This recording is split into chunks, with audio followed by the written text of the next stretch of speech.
ஜீவநீரோடை ஊழியங்கள் வழங்கும் இதயத்திற்கு இன்று ஒரு சிந்தனை.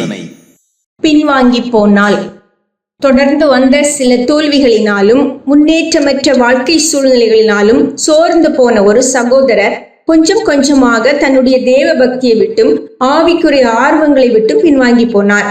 தேவ பக்தியோடு வாழ்ந்து என்ன பயன்? கடவுளுக்கு பயந்து பரிசுத்தமாக வாழ்ந்து எந்த ஆதாயத்தை கண்டோம் என்பது போன்ற சலிப்பு உணர்வுகள் அவரை பழைய பாவ வாழ்க்கைக்கு திரும்பி போக வைத்தது.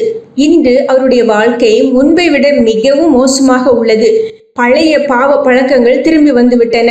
குடும்பத்தில் அமைதி இல்லை. நிம்மதியற்றவராய் நடைபெண போல வாழ்கின்றார். இறை வாழ்க்கையில் நாம் நினைத்ததெல்லாம் நிறைவேறிவிடும் என்றோ எல்லா வளங்களும் வந்துவிடும் என்றோ கூற முடியாது. சில கஷ்டங்களும் தோல்விகளும் சில காலம் தொடர்ந்து வரலாம். ஆயினும் அவைகளால் சோர்வுற்று தேவ பக்தியின் பாதையை விட்டு விலகி பழைய விதமான வாழ்க்கைக்கு திரும்புவதால் எந்த நன்மையும் விளையாது. அது மேலும் மேலும் நம்முடைய வாழ்க்கையை இருள் கவ்வுவதற்கே வழிவகுக்கும். துன்பமோ துயரமோ வாழ்வோ தாழ்வோ கர்த்தருக்கு பயந்து அவருடைய வழியில் நடப்பதால் மனதிற்கு அமைதியும் ஆறுதலும் உண்டு.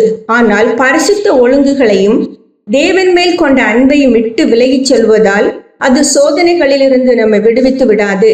மாறாக அது வாழ்க்கையை ஒழுங்கீனப்படுத்தி குழப்பங்களுக்குள் ஆழ்த்தி நிம்மதியற்றவர்களாக நம்மை மாற்றிவிடும். இஸ்ரவேல் மக்கள் பல நேரங்களில் சோதனைகளின் நெருக்கத்தினால் தேவனை விட்டும் அவருடைய வழிகளை விட்டும் விலகி புறஜாதி மக்களின் தவறான தெய்வ வழிபாடுகளில் ஈடுபட்டனர். ஆனால் அதனால் ஒருபோதும் அவர்கள் நன்மையை கண்டதில்லை.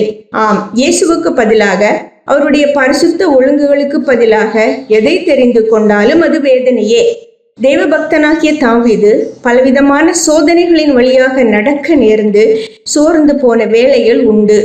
எந்த ஒரு ஆதரவான காரியமும் நடைபெறாததால் நம்பிக்கைகளில் குண்டி போன வேளைகளும் உண்டு.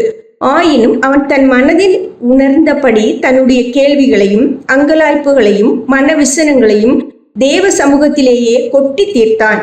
எனவே அவன் தேவ சமூகத்து ஆறுதலை பெற்று சோதனைகளை சந்திக்கும் ஆற்றலை பெற்றிருந்தான். சிந்தனைக்கு: சத்தியத்தை விட்டு விலகி போகிறவன் தேவனை நோக்கி ஒருபோதும் நெருங்கி போக முடியாது.